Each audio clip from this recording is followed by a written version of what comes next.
ভারতের সঙ্গে সাম্প্রতিক সামরিক সংঘাত পাকিস্তানের সেনাবাহিনীর জনপ্রিয়তা বাড়িয়েছে, ফলে ইমরান খানের মুক্তির পথ আরও কঠিন হয়ে উঠেছে।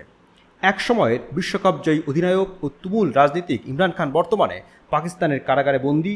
তবে তার বিরুদ্ধে দায়ের হওয়া দুর্নীতি ও রাষ্ট্রদ্রোহিতার মামলাগুলো এবং সাম্প্রতিক ভারত পাকিস্তান সীমান্ত সংঘাত তাকে রাজনৈতিকভাবে আরও কোণঠাসা করে তুলেছে। ভারতের সঙ্গে সংঘাতে পাকিস্তান সেনাবাহিনীর দৃঢ় ও প্রতিক্রিয়াশীল অবস্থান দেশটির অভ্যন্তরে নতুন করে জনপ্রিয়তা এনে দিয়েছে। গ্যালাপ পাকিস্তানের জরিপ অনুযায়ী 93% জনগণ সেনাবাহিনীর ভূমিকার প্রতি ইতিবাচক মনোভাব পোষণ করেন। এর ফলেই সেনাপ্রধান জেনারেল আসিম মুনিরকে ফিল্ড মার্শাল পদে উন্নীত করা হয়, যা একটি প্রতীকী ও কৌশলগত বার্তা। অন্যদিকে এই পরিস্থিতি ইমরান খানের মুক্তির সম্ভাবনাকে ক্ষীণ করে তুলেছে। বিশেষজ্ঞরা বলছেন, সেনাবাহিনীর জনপ্রিয়তা যত বাড়ছে ততই ইমরানের মুক্তি ও রাজনৈতিক পুনর্বাসনের আশা দুর্বল হয়ে পড়ছে। 2022 সালে আস্থা ভোটে ক্ষমতা হারানোর পর থেকে ইমরান খানের বিরুদ্ধে একের পর এক মামলা হয়েছে। দুর্নীতি, রাষ্ট্রদ্রোহিতা ও সহিংসতা উস্কে দেওয়ার অভিযোগে তাকে 14 বছরের কারাদণ্ড দেওয়া হয় 2024 সালের জানুয়ারিতে।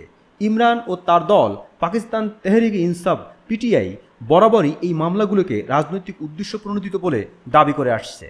এমনকি ইমরান বিদেশি ষড়যন্ত্র ও সেনাবাহিনীর সংশ্লিষ্টতাকেও দায়ী করেছেন।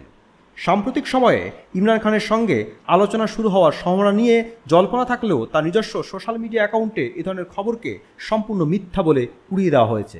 একই সঙ্গে স্বরাষ্ট্র প্রতিমন্ত্রী তালাল চৌধুরীও পরিষ্কার করেছেন, সামরিক নেতৃত্ব বারবার বলেছে আলোচনা হবে রাজনীতিকদের মধ্যে, পার্লামেন্টারি ফোরামের মাধ্যমে, সেনাবাহিনীর মাধ্যমে নয়। 72 বছর বয়সী ইমরান খান এখনও পাকিস্তানের লাখো সমর্থকের কাছে অনুপ্রেরণার উৎস, কিন্তু সামরিক বেসামরিক রাজনৈতিক কাঠামোতে তার বর্তমান অবস্থান অনেকটা দুর্বল। বিশ্লেষক আসমা সিরাজি বলেন, ইমরান এখন আর আগের মতো আলোচনার টেবিলে শক্ত অবস্থানে নেই। তার মুক্তির সম্ভাবনা অনেকটাই বিচারাধীন মামলাগুলোর ফলাফলের উপর নির্ভর করছে।